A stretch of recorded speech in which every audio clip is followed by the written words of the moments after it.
Bueno, ¿qué significa? Hablábamos antes de empezar el seminario la velocidad de la evolución de los cambios, ¿no? Es decir, diríamos que el presente es lo que ayer era el pasado. Parece una obviedad, pero es que a la velocidad que van los hechos, realmente estamos asistiendo a un presente que está mucho más comprimido con respecto al pasado del que nunca antes habíamos vivido. Y eso es una experiencia humana nueva que nos hace tener que entender cosas que son diferentes, ¿no?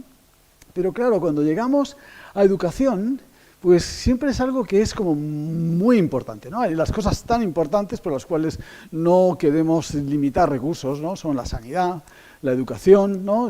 Parece que son, además, lo que tiene sentido en IA, ¿no? En inteligencia artificial, va a haber tantos avances que justifica otro tipo de cosas, ¿no? Entonces, muchas veces lo estamos utilizando como como una excusa, pero sí, indudablemente tiene importancia, ¿no? Y dentro de eso, pues, hoy lo que vamos a hablar concretamente es del futuro que puede ser mañana mismo, pero mañana jueves, el futuro de la educación y qué es lo que significa, porque al fin y al cabo, toda la gente a la que nosotros estamos, siempre que hablamos de educación, hablamos de preescolar, primaria, secundaria, es aquella gente que va a dirigir el futuro. Entonces, la importancia que tiene, pues no nos cabe mucha duda, pero el asunto es si estamos haciendo las cosas bien. Bueno, pues para la gente que realmente esto no le importe nada, es decir, lo que diga, vale, bien, de acuerdo, pero en mis preferencias, en mi pirámide de Maslow, sí que haya un mundo muy bonito, pero cuando yo tengo necesidades, bueno, esos son otro tipo de asuntos, ¿no? Es decir, porque nos calificamos generalmente cuando vienen los problemas, cuando estamos en la supervivencia, cuáles son las decisiones que tomamos, ¿no? Y a lo mejor aquí la decisión que estamos tomando es que no nos importa tanto, a lo mejor no llega a importar tanto, pero quiero hacer una pequeña comprobación, perdonadme. Bien. Pero, pues bien, aquellos que cuando llega el momento de la supervivencia no les importa tanto, os puedo decir también que es una magnífica inversión. La educación es si no la mejor inversión económica que hay. Mirad, esta gente que hay aquí, estos son el Copenhagen Consensus. Y esta gente se dedica a estudiar cuáles son aquellos problemas que hay, aquellos negocios mejores que puede haber en el mundo. Y no eligen nunca ninguno que no tenga por lo menos un multiplicador de 15. 15x. Y hay muchos proyectos en educación. Claro, dices, ¿en cuánto tiempo? 10 años, vale, pero multiplicar por 15 una inversión, pues no está mal. Y concretamente tenemos un caso particular en el que vamos a ver un multiplicador.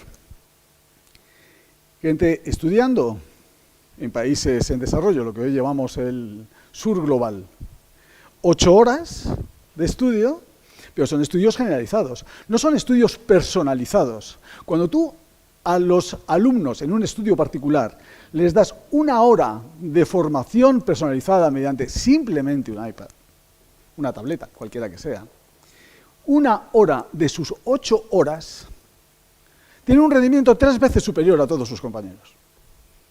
Entonces tenemos un multiplicador de 24. Es decir, la octava parte nos da 3 veces más. Parece un ejemplo muy simple. Por eso te digo que hay muchos más ejemplos. Tienen muchos más ejemplos y tienen muchos más multiplicadores el grupo de Copenhague, ¿no? Entonces, hay multiplicadores, pues tienes de 65, de 105, tienes muchísimos. Y yo te digo, verás, esta imagen corresponde a la conferencia que dio en el momento que le dan el premio Nobel de 2018 a Paul Romer, de la NYU. Saca esta imagen en la cual así estudia la gente en los países antes llamados en el desarrollo hace mucho tiempo del tercer mundo, yo llamados del sur global. Así estudian, es decir, la poca luz que hay en la calle la utilizan porque hay mucha gente que tiene mucho interés en saber cosas. Y es un terreno que no está suficientemente explorado. ¿Qué sería invertir aquí en un poco más de luz? ¿Qué sería invertir aquí Entonces, cuando dices, bueno, un multiplicador de 15, qué barbaridad, o de 24, sí, con las tablets, 105, bueno, ¿cuánto harías con esto? ¿Qué multiplicador de la inversión que haces conviertes luego en fuerza de trabajo, en talento que luego se convierte en un rendimiento económico? Y no estamos hablando por el bien del mundo, estamos hablando puro rendimiento económico. Entonces, cuando estamos analizando cuáles son las inversiones que hacen, pues que se están haciendo hoy en España, 55.000 millones, ¿no?, de euros, o en los Estados Unidos 750.000 millones de inversión al año en formación pública, que es la mitad del PIB español, más o menos, para que nos hagamos una idea. Imaginaos que esto lo invertimos correctamente en multiplicadores de ese tipo. Entonces, quizá lo que está cambiando, lo que estamos teniendo, es un problema en la métrica. No estamos parametrizando las cosas, lo mismo, para conseguir los resultados que se podrían conseguir. Y este es un trabajo también del Consensus, donde se estudian 169 proyectos de problemas que hay en el mundo y cómo se solucionan. Y llegamos a la conclusión de que estamos priorizando bastante incorrectamente las soluciones. Solamente el hecho de priorizar, de organizar correctamente el problema, puede que sea ya en sí mismo una forma de darle mayor eficiencia a cualquier sistema, y entre ellos de educación. Y es que, si tú, ahora estamos de moda con todos los proyectos, ¿no? Ya están pasando un poco, pero en 2030, en 2020, siempre eran los proyectos 2030, ¿no? Todos los proyectos 2030, si tú los conviertes en promesas y los llevas todos juntos, al fin y al cabo le prometes todo a todo el mundo y no consigues nada para nadie. Entonces, ¿cuáles son los resultados que se ven que puedan tener? Pues casi todos los proyectos que hay, las grandes promesas pues, de cambio climático, energía de fusión y demás, se están yendo no a 2030, se están yendo bastante lejos, hasta un punto que ya es incontrolable, porque 2078 no sabemos ni lo que es. Entonces, quizá la impresión, y esto es una opinión mía personal, que hay, es que hay gente extremadamente buena en buscar soluciones correctas a los problemas equivocados. Centrándonos en el problema que no es, por muy buenos que seamos, lo que vamos a obtener, al fin y al cabo, va a ser una falta de eficiencia. Y claro, en un mundo donde las noticias no es que sean las mejores cada día, ¿no? No me meto en el planteamiento de los medios de comunicación, que es una forma de mantenernos informados, pero qué tipo de información adquieres y de dónde viene, y de las ideas que se da, y hablamos un poquito de IA generativa, las expectativas que se dan a IA generativa, ¿no? Como si fuese un oráculo. Hemos pasado de Google, a quien le preguntábamos las cosas, ahora a una especie como de oráculo, que es un Google mejorado, en el cual parece que es que nos va a dar las contestaciones, y eso no es este sistema. Esto es un sistema que es un asistente, son asistentes a sistemas que lo que te dan son ideas, generan, crean, así se llaman, generativos. Y lo estamos empleando de una forma, pues como empleábamos antes el buscador de Google. Y no es el planteamiento, estamos preguntándole que nos arregle la cosa, ¿no? Nos podemos preguntar, ayer me decían, ¿y nos puede averiguar el billete de lotería? Efectivamente, es la pregunta equivocada. Estamos siempre haciendo las preguntas equivocadas, creyendo que hay bolas de cristal y que hay gente que puede adivinar las cosas. Y esas son las preguntas equivocadas. Entonces, llegado a la educación, llegando a la formación, creo que vamos a enfocarlo en los 3 planteamientos en los que vamos a tener durante este rato en este taller. Es decir, si estamos bien, si estamos suficientemente bien y no necesitamos nada, porque realmente esto está funcionando razonablemente bien, y luego si necesitamos utilizar IA generativa, pues la pregunta es si la utilizamos o no en las aulas, por ejemplo. En caso de hacerlo, ¿cómo la implementamos? ¿Por qué? ¿Dónde? Y quisiera terminar finalmente dándoos una forma de poder estudiar o poder entender de una forma que os pueda servir, que vayáis para casa con algo que realmente os haya significado el haber estado hoy aquí, que es la validación progresiva. Bueno, pues cuando analizamos la educación en el mundo, nos vamos a ir a la educación preescolar y escolar, ¿no? Que es la primera, que es la que siempre se trata, por encima de todas. Y entonces llegamos al planteamiento y tenemos unos 2.000 millones de niños, si podemos llamarles niños, de gente entre los 6 y 18 años, de los cuales la mayoría están escolarizados. Pero hay un problema, por supuesto que sí, hay cerca de 300 millones que no están escolarizados. Y aquí es donde funcionan los recursos. Aquí, por supuesto, que necesitamos recursos. Estos son datos de la UNESCO. Pero yo me voy a fijar en aquellos que sí estamos escolarizados. Porque hay 1.500 millones, 1.700 más o menos, de alumnos escolarizados en el mundo. Y esa es la realidad que nosotros estamos viviendo. Es decir, y lo que nos encontramos es que la capacidad lectora de la gente en el norte global, ¿qué os parece?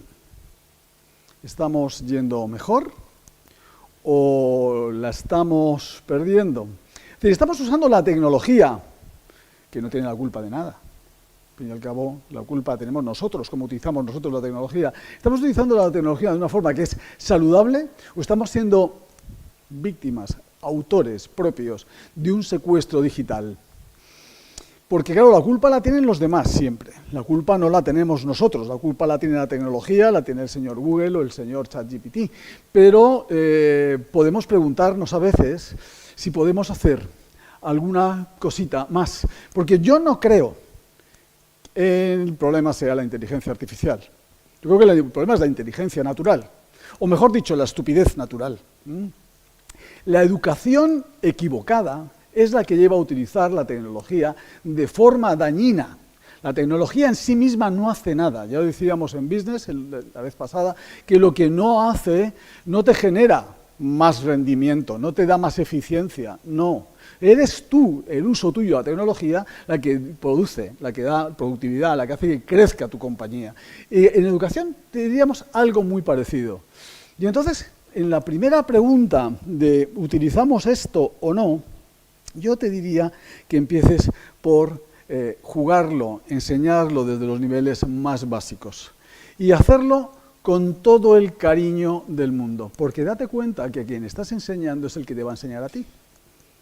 Y entonces, si tú enseñas con una cierta prepotencia de que tienes un conocimiento que los demás no tienen, lo mismo cuando los demás tengan ese otro conocimiento que tú no tienes, te lo enseñan de la misma forma y eso puede que sea un problema. A ti te interesaría que te enseñasen con cariño, así que empieza enseñando con cariño. Es inevitable. Inevitable que al educar, que al formar, transmitas tus ensoñaciones irrealizadas a la persona que se lo transmites. Eso es inevitable. Pero con cariño se arreglan muchas cosas.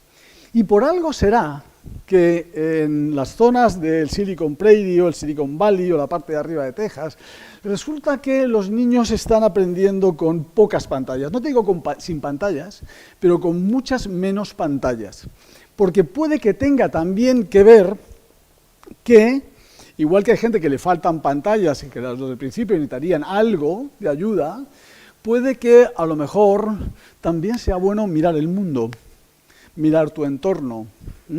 Y hay muchos niños que tocan las cosas a ver si funcionan, cómo funcionan y demás. Y a lo mejor sí sería interesante esto, porque efectivamente tenemos un problema. El problema es que nuestros chicos están, y nosotros estamos, 6 horas de media, entre 4 y 6 horas de media, en pantallas. Y no sería un problema si estuviésemos 6 horas haciendo cosas útiles, pero el problema es que pasamos 6 horas dando nuestra atención en cosas que lo mismo no nos sirven a nosotros. Hacen monetizar a otra gente, por supuesto, es un muy buen negocio, pero sin embargo a nosotros, ¿de qué nos sirve eso? Ese sería el asunto. Y los datos que tenemos recientes es la enorme pérdida de atención por parte de todos nosotros. Si la ventana de atención que tenemos hoy de media en Occidente, que son 3 minutos, a partir de 3 minutos se desconecta. Yo por eso os agradezco a todos que os veo, estáis bastante atentos, habéis superado los 3 minutos ya, pues bastante, ¿eh? Entonces, pero cuando lo llevas a gente más joven, en adolescencia, es 1 minuto. Y cuando lo llevas a la generación Z, no tienes más que ver las aplicaciones, son 3 segundos. Y sin suficiente tiempo, tú no puedes hacer un nivel de abstracción suficiente, la capa de abstracción que te permita abordar determinados asuntos, con lo cual te quedas en la superficie. Y la gente en la superficie es muy fácil de manejar, facilísimo de manejar. Entonces, quizá resulta que la formación no consiste solamente en dar más recursos, a lo mejor no consiste solamente en meter más profesores, menos alumnos en clase, a lo mejor consiste en tener que acompañarle a la gente, no dejarles solos en la formación que tienen, y a lo mejor es que es mucho más difícil de hacer de lo que realmente pensamos con las cifras numéricas que nos damos normalmente, ¿no?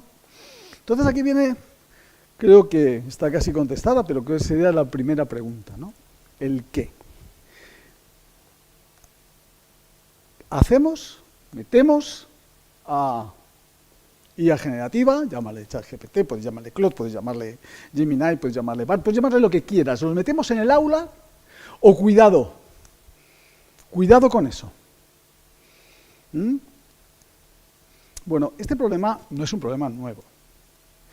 En los años 60, yo no estaba, pero en los años 60, si tú tiras de hemeroteca, y en el 70, incluso en los 80, ya hubo el planteamiento de las calculadoras. Resulta que con las calculadoras ya no íbamos a pensar. Y entonces, pues al no pensar, pues ya íbamos a ser malos en matemáticas. ¿Hemos sido malos en matemáticas? O sea, la matemática ha ido perdiendo con todo eso.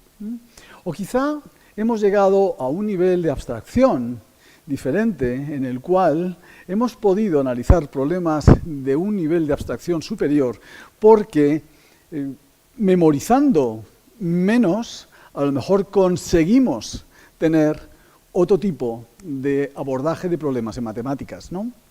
Bueno, pues la realidad, nos vamos a los datos, ¿no?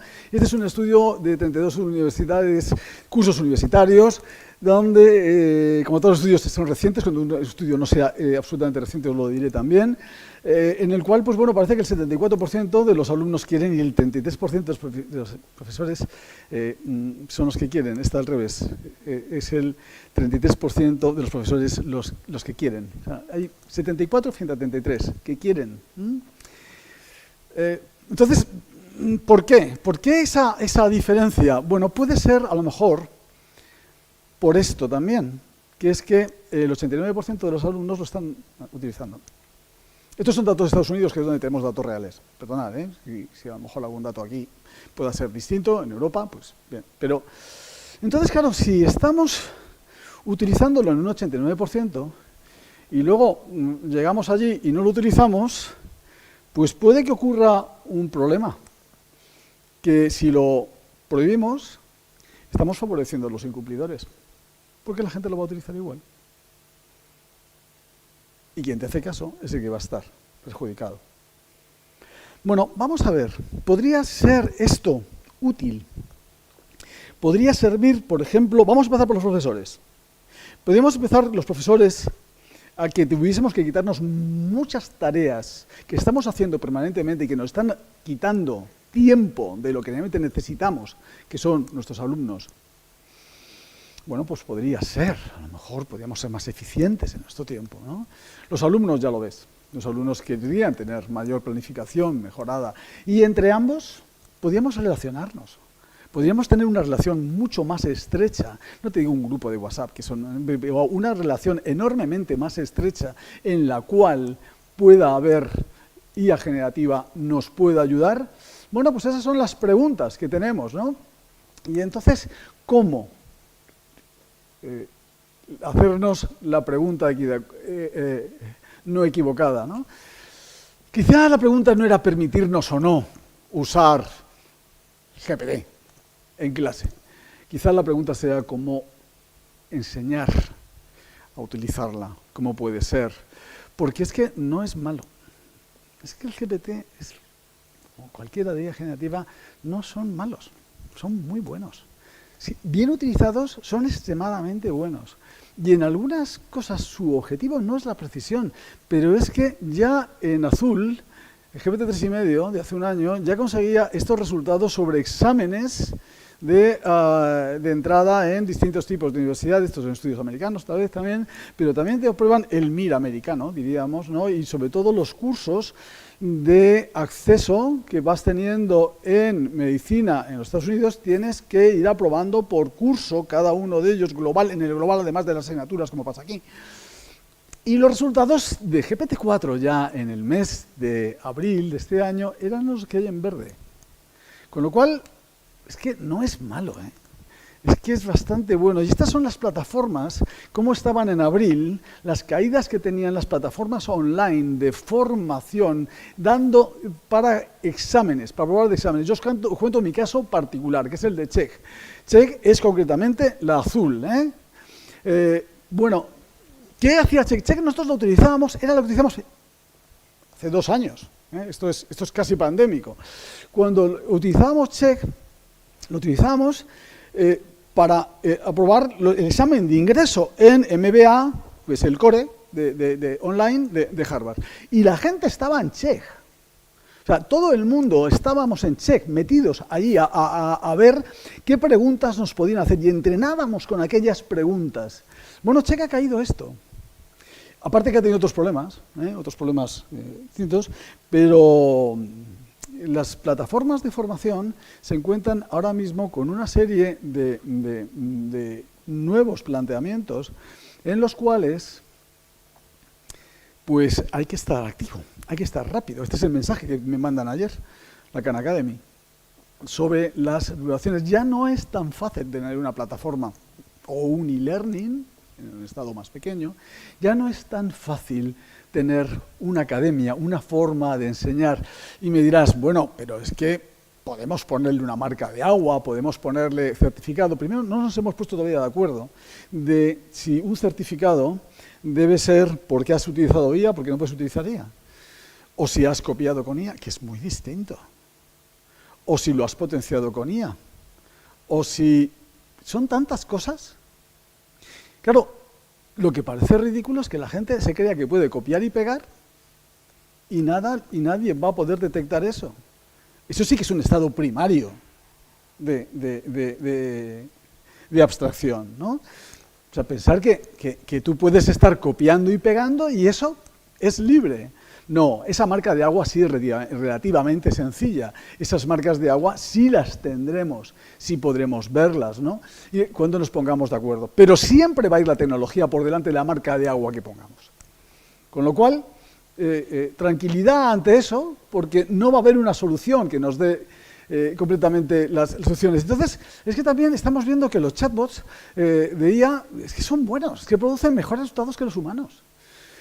Cuando tú estás planteando, y lo veremos luego en creatividad, cuando tú estás planteándole ideas, los chatbots te producen mejores ideas, no a todo el mundo, elevan la media, pero quien tiene buenas ideas tiene mejores ideas que los chatbots.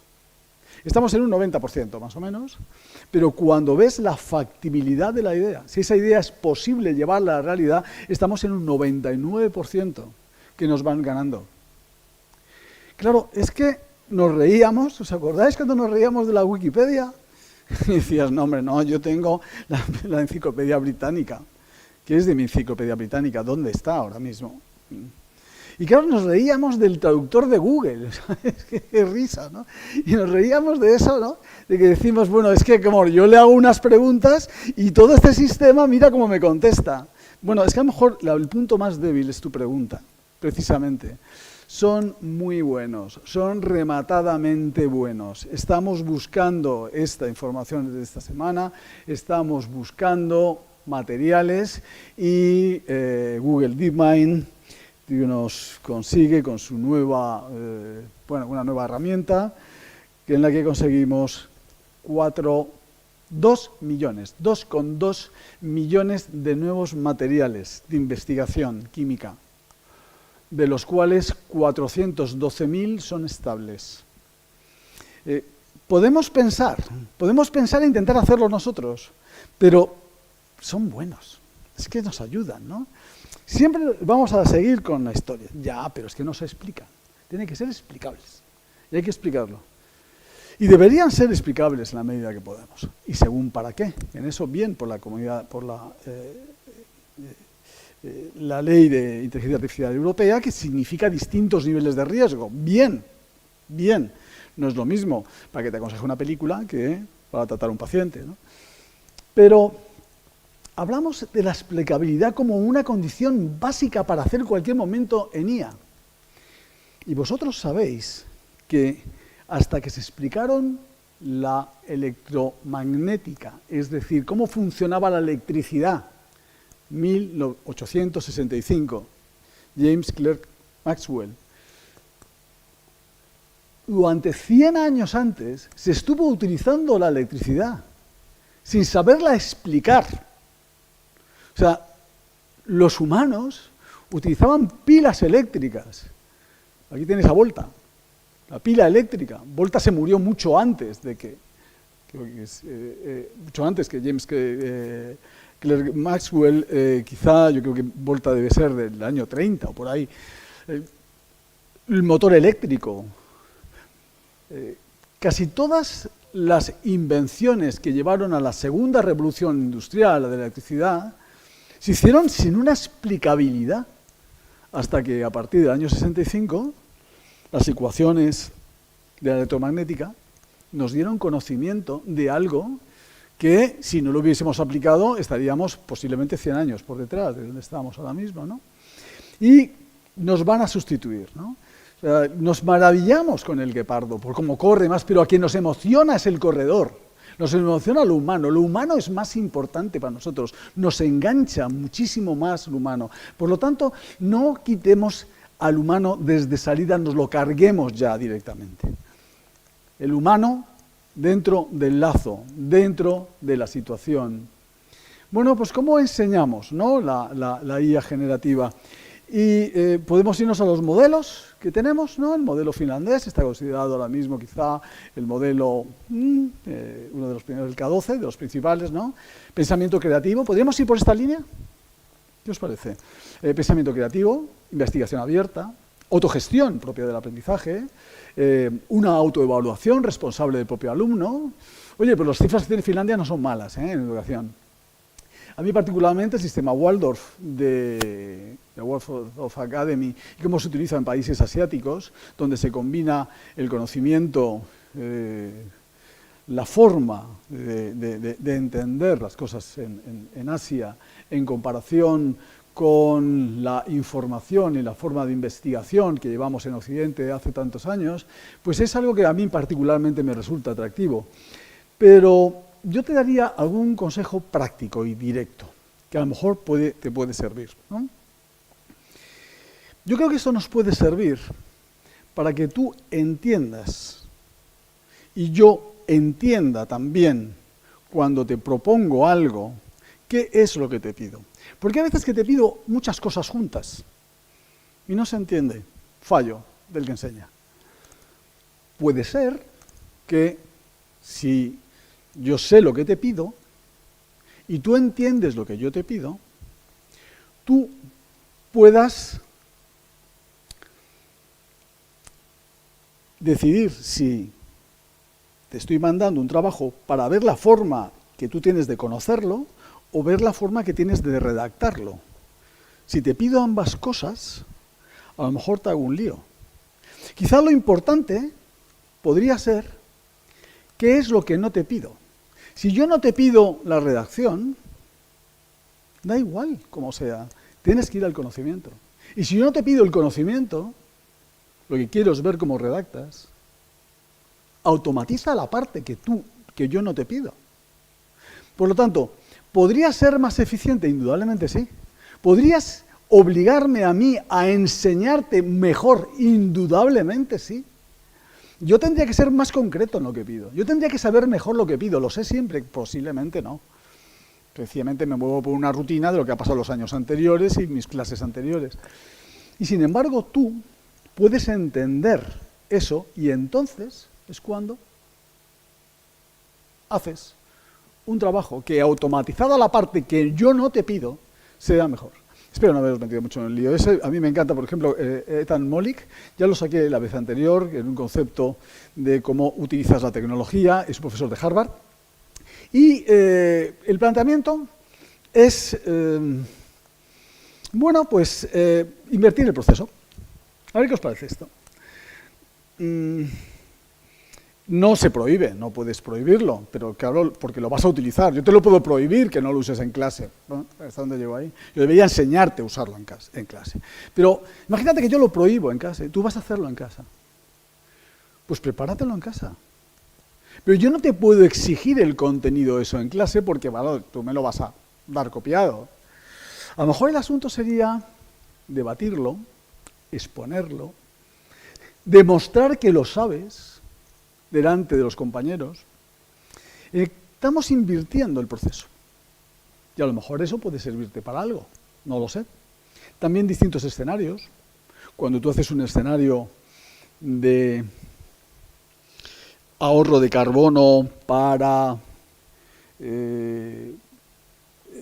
evitar calentamiento, para cambio climático, ¿el análisis es otra situación distinta?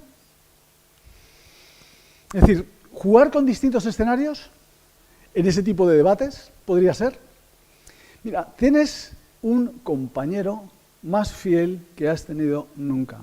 No se cansa, no se enfada. 24/7, todo el día contigo. ¿Podríamos utilizarlo como un copiloto?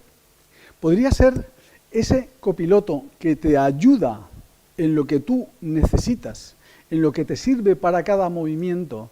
Y aquí es donde sí te digo que podrías está marcando la primera brecha.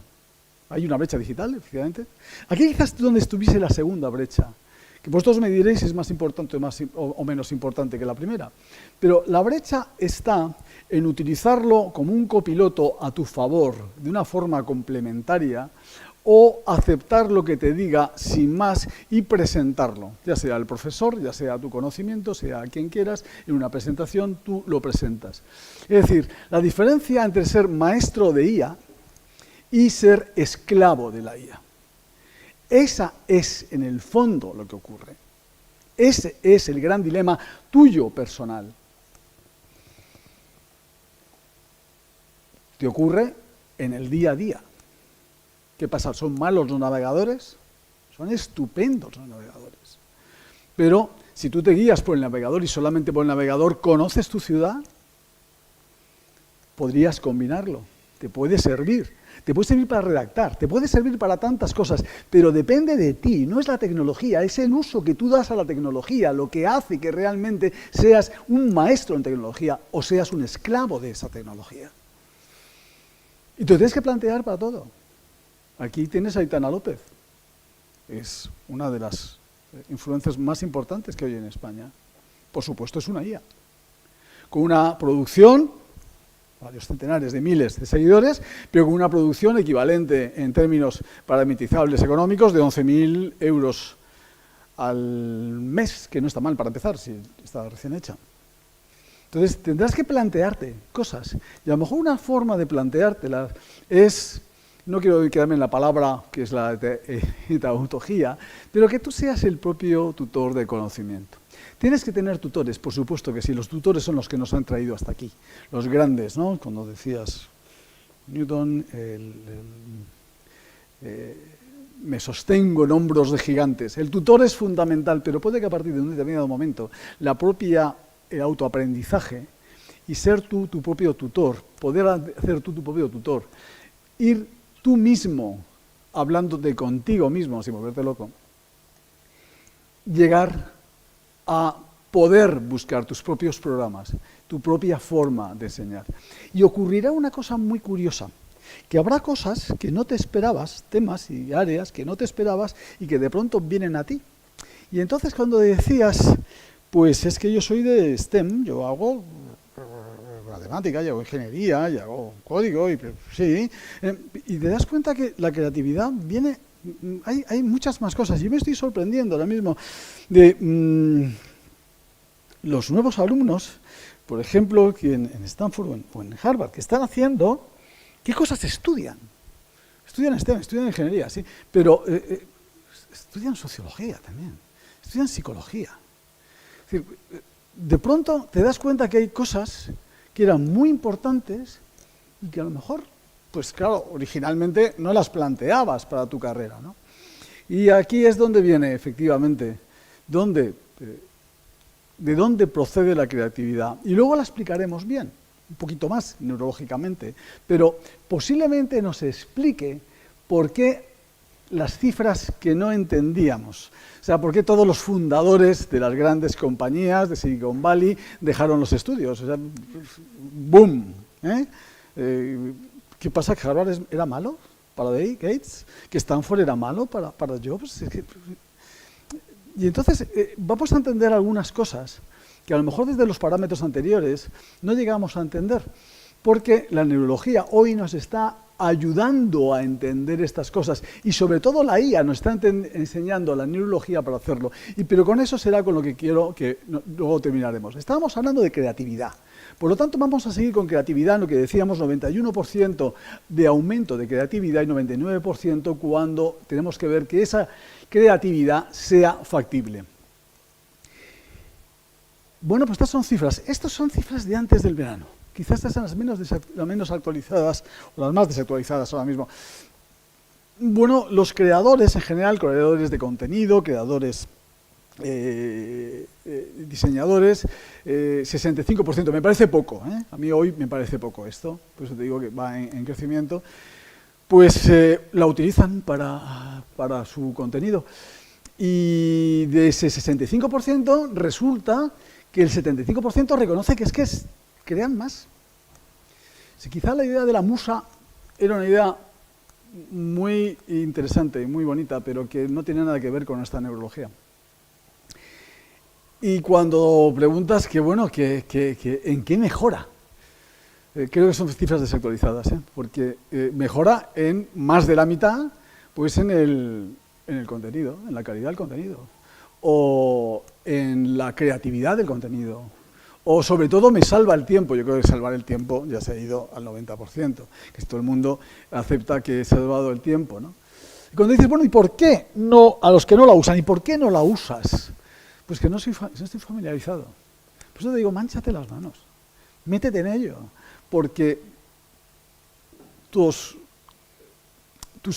las opiniones de alrededor que te limitan la posibilidad de hacerlo, haz una exégesis de eso, ponlas en cuestión, pregúntatelo a ti mismo, ¿por qué no se utilizan, ¿no?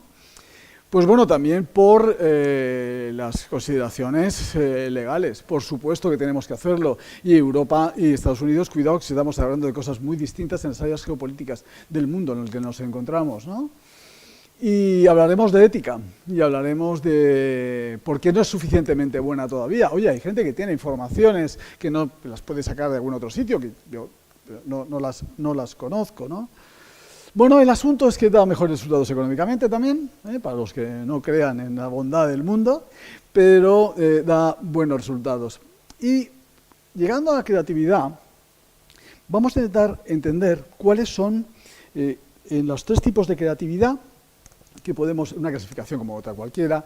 Intrapolación es cuando tú, dentro del propio sistema, encuentras algo que es mejor, ¿no? Y mejoras desde una técnica quirúrgica hasta cualquier elemento que hay desde dentro de la caja. En esto los sistemas ya lo están haciendo mejor. En extrapolación es cuando lo que se dice vulgarmente, pues eso, desde fuera, ¿no? Interrelacionar cosas y desde fuera de la caja, ¿no?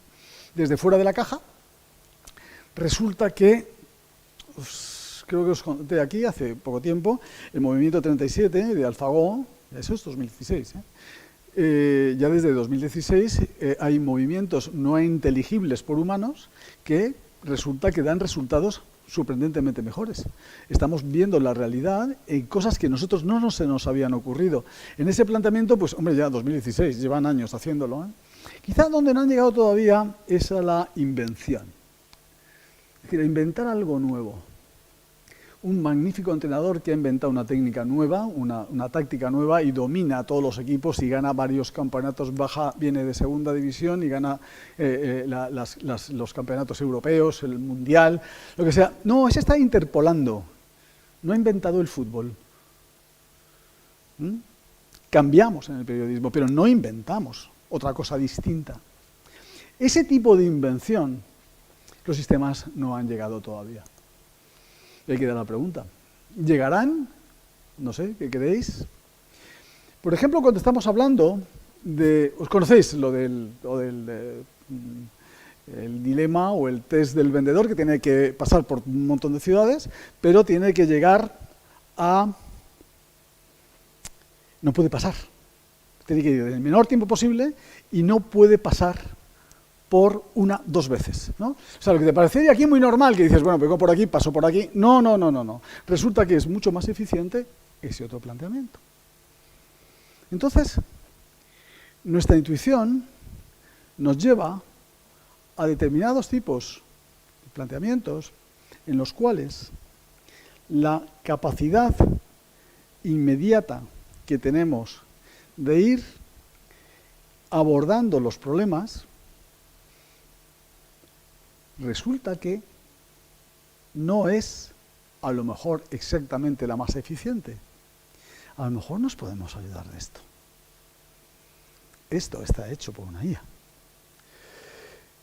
Y otra IA nos dice que la interrelación personal, que en la estrategia las relaciones son bastante importantes. Este es el juego de Cícero, en el cual es el juego de meta, en el cual solamente lo puedes ganar colaborando. Por muy bueno que seas en el juego, no es como el póker. Tienes que colaborar con alguien. Porque puedes colaborar con alguien que esté fuera, pero eso se llama trampas. Y bueno, tenemos herramientas que realmente nos están personalizando lo que estamos haciendo. Pues sí, tenemos algunas herramientas que yo ya os digo directamente, y bueno, yo creo que las hablamos la vez pasada porque ya acababan de salir en el último seminario, el último taller que hicimos en el mes de noviembre. Esto había salido, acababa de salir, y es como estamos utilizando GPT actualmente. Lo estamos utilizando mediante los pequeños GPT, el builder, el constructor de aplicaciones. Las aplicaciones no las construyen de fuera, las construimos nosotros. Es como hacerte un mundo de aplicaciones, generártelo tú, y cada una la tienes para cada una de las cosas que puedes utilizar. ¿Puedes tener un profesor de matemáticas? Pues por supuesto puedes tener un profesor de matemáticas.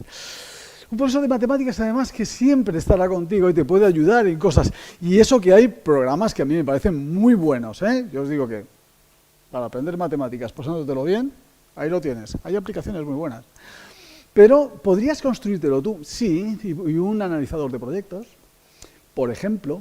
O bueno, si quieres lo que sea, en vez de pasarme aquí contándoos todos los que hay, te metes en el GPT Search y buscas.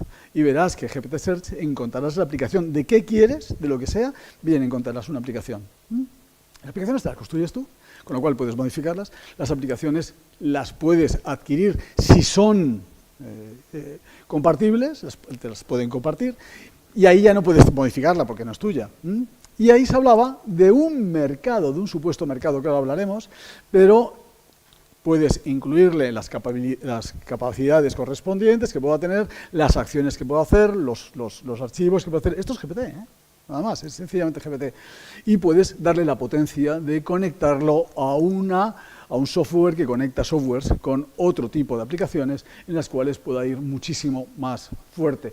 Y puedes unir varias de ellas en varios pasos que lo que te hacen es, pues bueno, automatizar tareas, que puedes hacerlas, pues bueno, al fin y al cabo va a ser como una tienda, ¿no? En la cual tú vas eligiendo cuál es cada una de las cosas de las tareas que te gustaría, como decíamos en el taller que hicimos a principios del mes de noviembre, sin necesidad de prescindir de los profesionales, pero no estándole tirando de la camisa al abogado todo el día, al gestor todo el día, con asuntos que posiblemente puedes automatizar directamente. Y este es el planteamiento. Realmente habrá una tienda de aplicaciones, como hay tiendas de aplicaciones, como es las tiendas de aplicaciones que hay en Android o en Apple para los smartphones. Tendremos aplicaciones de esto. Bueno, parece que se retrasa, pero inexorablemente parece que para el año que viene sí será un terreno en el que las aplicaciones tal como las conocemos, no, es que esto señala un poco regular, las aplicaciones tal como las conocemos posiblemente se conviertan en otro tipo de aplicaciones diferentes. Un mundo fascinante que tenemos que ver. Y este sería un poco el esquema, es decir, que tú tuvieses tus propias aplicaciones, muchas de ellas creadas por ti, y otras que sean las que no llegas tú a hacerlas tan bien, poderlas hacer en un mercado de ese tipo o en una compartición, ¿no? Y bueno, esta semana llegó Gemini, Gemini aquí, le llamamos, y si queréis, se escapa de esta presentación, por lo tanto, si queréis discutimos luego o debatimos un poco qué ha significado eso, qué significa eso, qué podrá significar eso, si queréis lo hablamos luego, pero por respeto a quien nos está oyendo online, vamos a seguir con el planteamiento de la charla. Habíamos dicho el qué, habíamos dicho el cómo, y ahora vamos a preguntarnos el dónde. ¿Dónde enseñamos? Mira, llevamos 2.500 años de un modelo colectivo, ¿no? Enseñando a varias gente a la vez, no personalizado. Y ahí hay un debate, porque la universidad, la clase, es un lugar donde tú no solamente sacas conocimiento, sacas relación con la gente, sacas una forma de hacer las cosas. La formación personalizada exclusivamente puede que te quite muchas funciones, pero la formación personalizada, lo decíamos al principio con aquellos chicos con las tablets, puede que tenga un lugar de eficiencias bastante diferente. Y sobre todo para algunas materias, porque hay algunas materias que en el momento que tú haces la planificación del curso ya están desactualizadas. Entonces hay determinadas materias en las que no hay curso posible. Lo que hay es una interacción con lo que va ocurriendo inmediatamente. Y en esas, particularmente en esas, pues ya tenemos en nube pues que AWS está certificando, 21 millones de certificaciones, IBM certifica, y esta tarde precisamente Google va a utilizar el Gemini Pro en su plataforma de nube precisamente para obligar, para animar a la gente a que utilice su nube y certificará en su nube. Igual que pues, General Electric certifica y todos los demás están certificando. Y esto no va a menos.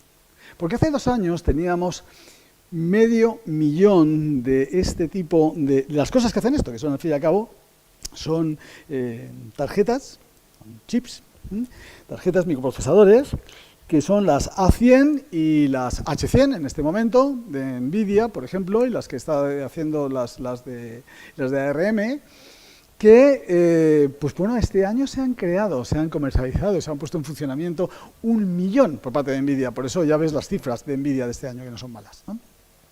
500.000, 1 millón, se calcula que a final del año que viene tengamos 3,5 millones. Quiere decir que esto va hacia adelante. Las inversiones en IA van hacia adelante, en IA generativa. Entonces, va a haber una diferencia, ¿no?, entre la educación del conocimiento académico, o sea, el que conocemos de siempre, el que llevamos 2.500 años con él, o las habilidades, la educación basada en habilidades, directamente. No son incompatibles, pero resulta que una parece como que no certificaba, que no valía para el currículum, que no servía, ¿no? Y a lo mejor nos hemos encontrado en una situación en la que la gente está muy certificada, pero está poco capacitada.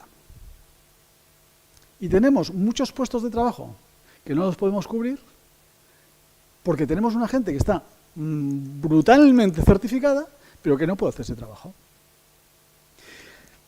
Bueno, esto sería un problema. Y esto podría ser alguna forma de poderlo ver. Bueno, es difícil, de verdad, manejar ya esta brecha. Por lo menos podríamos pensar en ello. ¿Por qué gente tan, decíamos, la generación más capacitada, no, la generación más certificada no puede alcanzar puestos de trabajo que son simples y necesarios? Y ya vemos que efectivamente en educación hemos tenido algunos cuantos problemas.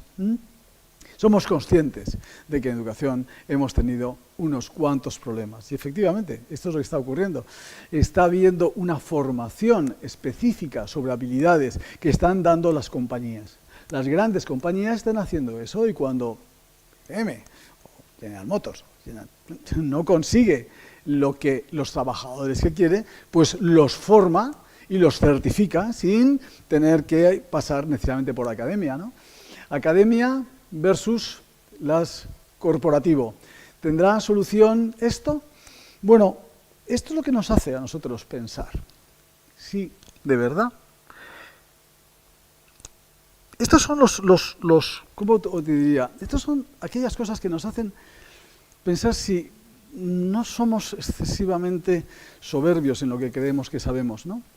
Si damos por hecho que sabemos un raspado superficial y, sin embargo, el conocimiento se nos escapa y creemos que nos han dado las herramientas suficientes para manejar nuestra situación, y cuando nos ponemos delante de la situación resulta que no funciona. Y eso solo se resuelve con una entrada, que es la humildad. Empezar por humildad no es nada que sea malo. Y nos ha enseñado algo en neurociencia que sí quisiera, que luego lo debatiremos, pero sí quisiera explicaros de la forma, pienso en alto cuando estoy explicando, que estoy hablando, pero aquí quisiera que tuviese relevancia. Mirad, la IA ha tenido muchas definiciones, muchos conceptos, pero en definitiva la IA tuvo un cambio radical cuando pasó de los sistemas expertos a los sistemas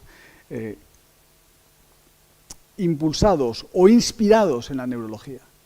Es decir, la neurología como inspiradora, como la base por la cual nosotros hemos generado la IA, tuvo un cambio radical en los años 80 y 90, que creó los sistemas de deep learning que se parecen a redes neurales. Y aquella gente que creó aquello, Yann LeCun, Joe Hinton, Benjo, hicieron un trabajo bárbaro, pero hoy reconocen que posiblemente hemos llegado a una cumbre en eso. Intentaré explicarlo de esa forma. La IA que funciona está basada en neurología, está basada en el cerebro humano, pero hasta determinado punto. Porque a partir de ese punto lo que ocurre es que la IA nos está enseñando que hay distintos tipos de inteligencia. Igual que tú entiendes cómo eres como persona, cuando te comparas con distintos perfiles que son distintos que tú, no todo el mundo es como tú. Yo no haría tal cosa, pues vale, a lo mejor ese negocio no funciona. Cuando nos damos cuenta que hay distintos tipos de inteligencia, entonces empezamos a entender lo que es nuestro cerebro, que no lo sabíamos. Nuestro cerebro es una maravilla de eficiencia a 12 vatios. O sea, lo que tiene son sistemas súper eficientes. Por eso la naturaleza no pudo crear estos grandísimos ordenadores que tienes ahí de 75.000 GPUs. No creó eso en los desiertos de Arizona. La naturaleza no hizo eso. Buscó un sistema factible económicamente en energía, factible para poder crear la maravilla que es el cerebro humano. Pero ya no nos basamos nosotros para hacer IA en el cerebro humano. Llegó a una cumbre, a un determinado punto. A partir de ahora, los sistemas neuromórficos no son el patrón de inspiración en IA. Pero al contrario, puede que sí. Al contrario, podemos estar viendo que el proceso se invierte. Y de la IA en la neurología empezamos a entender bastante mejor el gran desconocido de toda la historia en medicina, que es el cerebro humano. Bueno, pues cuando pedimos explicabilidad, nos damos cuenta que estamos pidiendo la comprensión de lo que ha pasado hasta aquí. La comprensión hacia el pasado. Y está muy bien, pero no nos da el futuro. El futuro tuvo que crearse de alguna forma, la forma de abordar el futuro tuvo que ser a base de cómo gestionar la incertidumbre.